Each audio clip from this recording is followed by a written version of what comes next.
Witam Państwa. Jesteśmy w Warszawie przed Pałacem Gnińskich, zwanym też Zamkiem Ostrowskich. To tu znajduje się Muzeum Fryderyka Chopina. To tu można poznać jego życie i twórczość, jego najbliższych i przyjaciół, poznać jego czasy i, co chyba najważniejsze, zobaczyć jego ostatni fortepian. Serce Fryderyka Chopina znajduje się nieopodal, w Bazylice Świętego Krzyża. Tu, w Muzeum Fryderyka Chopina, można poznać jego ducha.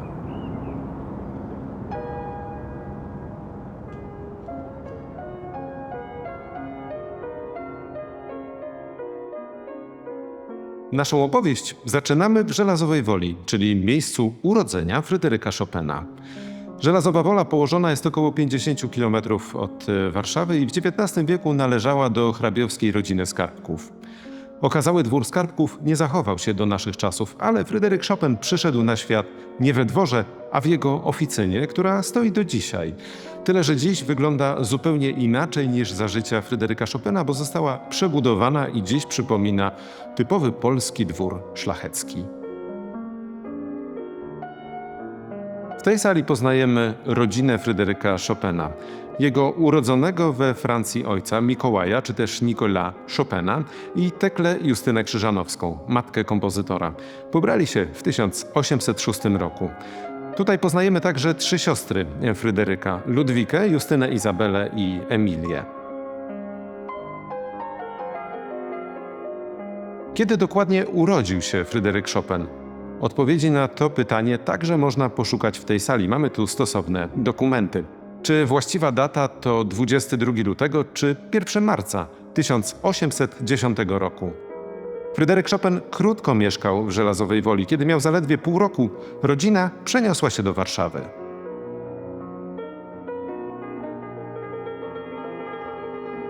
W Warszawie Fryderyk Chopin spędził pierwszych 20 lat życia. Było to miasto dynamiczne, z bogatą ofertą kulturalną, z modnymi kawiarniami, ze składami nutowymi i z eleganckimi pałacami arystokracji. A co chyba najważniejsze, było to miasto spragnione muzyki. Ojciec Chopina, Mikołaj, był profesorem w renomowanym Liceum Warszawskim, jednej z najlepszych w owym czasie szkół w Polsce. Liceum mieściło się w Pałacu Saskim, gdzie też rodzina Chopinów zamieszkała. Kiedy liceum przeniosło się do Pałacu Kazimierzowskiego, także Chopinowie zmienili miejsce zamieszkania.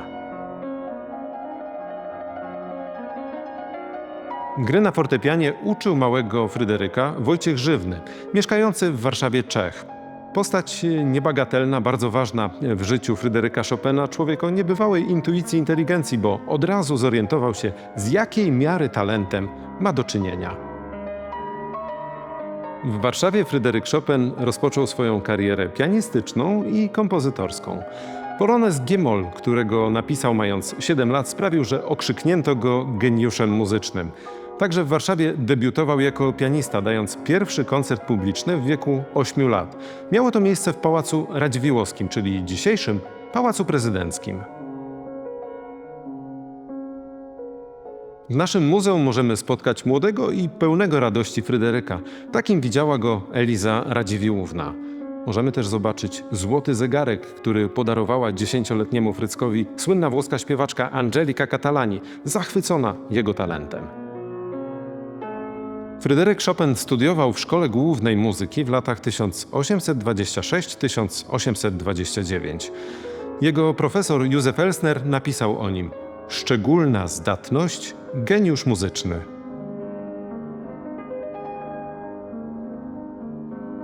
Szczęśliwe życie Fryderyka w Warszawie dobiegło końca. Opuścił stolicę Polski krótko przed wybuchem Powstania Listopadowego. Znajdujemy się teraz w podziemiach muzeum.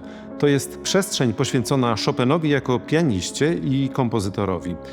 Możemy tutaj zagłębić się w analizie jego utworów, a także zobaczyć eksponowane czasowo rękopisy kompozytora.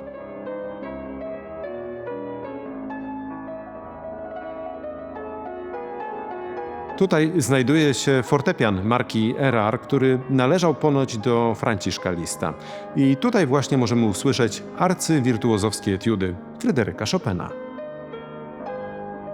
Opowieść o pianistyce Fryderyka Chopina wpisana jest w kontekst życia XIX-wiecznego Paryża, miasta, w którym królowali pianiści wirtuozi. Z jednej strony mamy więc salę koncertową wypełnioną po brzegi, a z drugiej arystokratyczny salon, w którym także odbywały się koncerty, choć o zupełnie innym charakterze. Z jednej strony, jak ujmował to Honoré Balzac, mamy anioła fortepianu, czyli Fryderyka Chopina, z drugiej strony demona fortepianu, czyli Franciszka Liszta.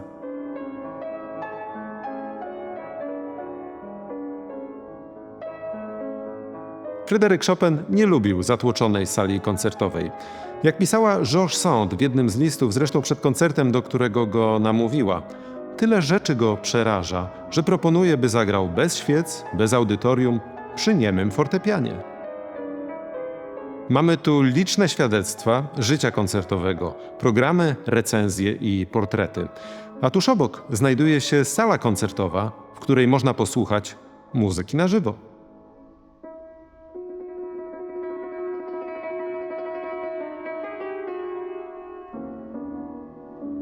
Jesteśmy teraz na pierwszym piętrze Muzeum Fryderyka Chopina.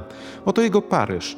21-letni kompozytor przyjechał do Paryża pod koniec września 1831 roku.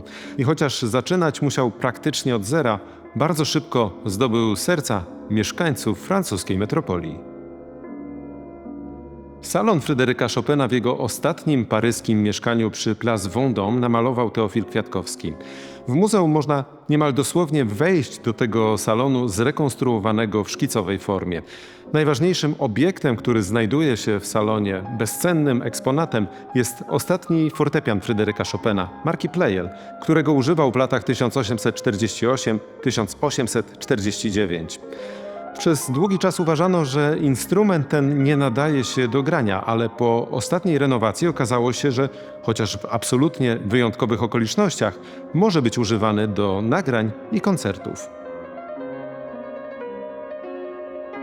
Mamy tu także pianino marki Pleyel, które należało do jednej z uczennic Fryderyka Chopina.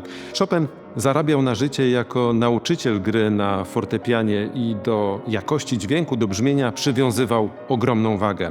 Chętnie też doradzał uczennicom przy wyborze instrumentów, za co Camille Pleyel płacił mu prowizję w wysokości 10%. W tej sali znajdziemy także dwa portrety Fryderyka Chopina.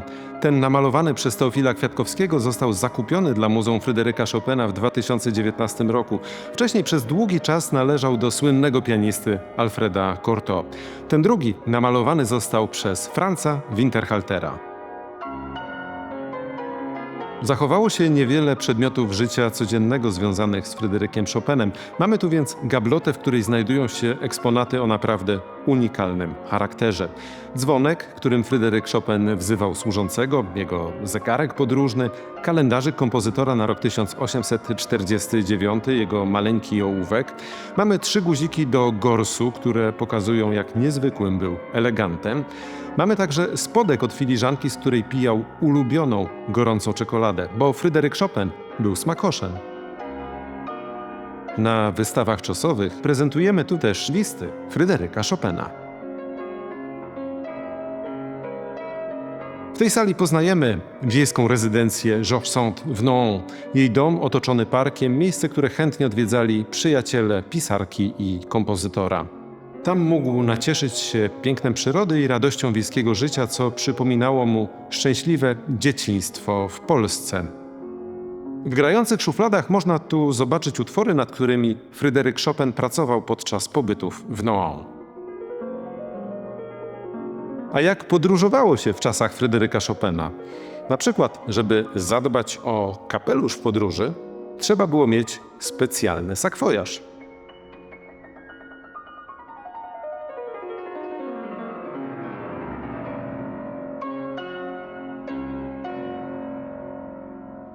Wciąż jesteśmy na pierwszym piętrze Muzeum Fryderyka Chopina. W tej sali poznajemy relacje, które łączyły kompozytora z różnymi ludźmi. W samym środku, niejako w centrum opowieści, znajduje się popiersie Fryderyka Chopina autorstwa Jeana Baptisty Clésingera, męża Solange, córki Georges Sand. W pierwszej gablocie poznajemy paryskich przyjaciół Fryderyka Chopina. Widzimy go w salonie otoczonego słuchaczami. Poznajemy bujne życie towarzyskie francuskiej stolicy, w którym muzyka odgrywała ogromną rolę. Bywalcami tych salonów byli na przykład Franciszek Liszt czy Eugène Delacroix. W kolejnej gablocie spotykamy polskich przyjaciół Fryderyka Chopina, w tym tak bardzo bliskiego kompozytorowi Wojciecha Grzymałę. Widzimy Fryderyka Chopina w stroju domowym, a także malarską opowieść o jego ostatnich chwilach.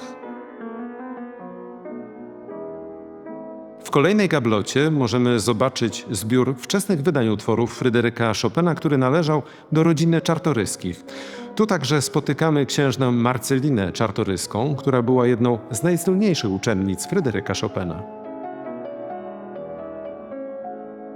Szkocka arystokratka Jane Stirling także była uczennicą Fryderyka Chopina, a pod sam koniec jego życia osobą, która udzielała mu wsparcia.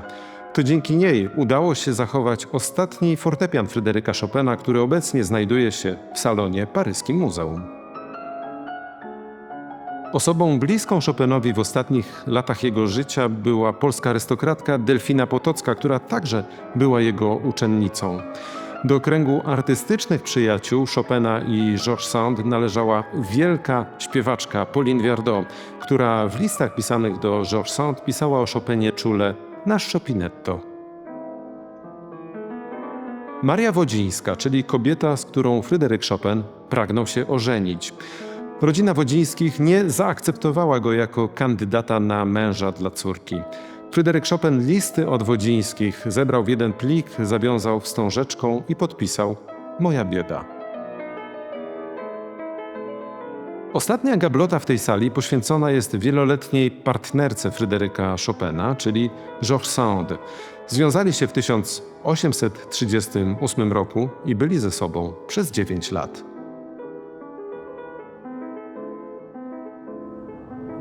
Każda wizyta w Muzeum Fryderyka Chopina to jest ogromne przeżycie, wspaniała przygoda i naprawdę długa podróż. Jak się do niej przygotować? Trzeba zabrać naprawdę wygodne buty. Serdecznie Państwa zapraszamy do Muzeum Fryderyka Chopina w Warszawie.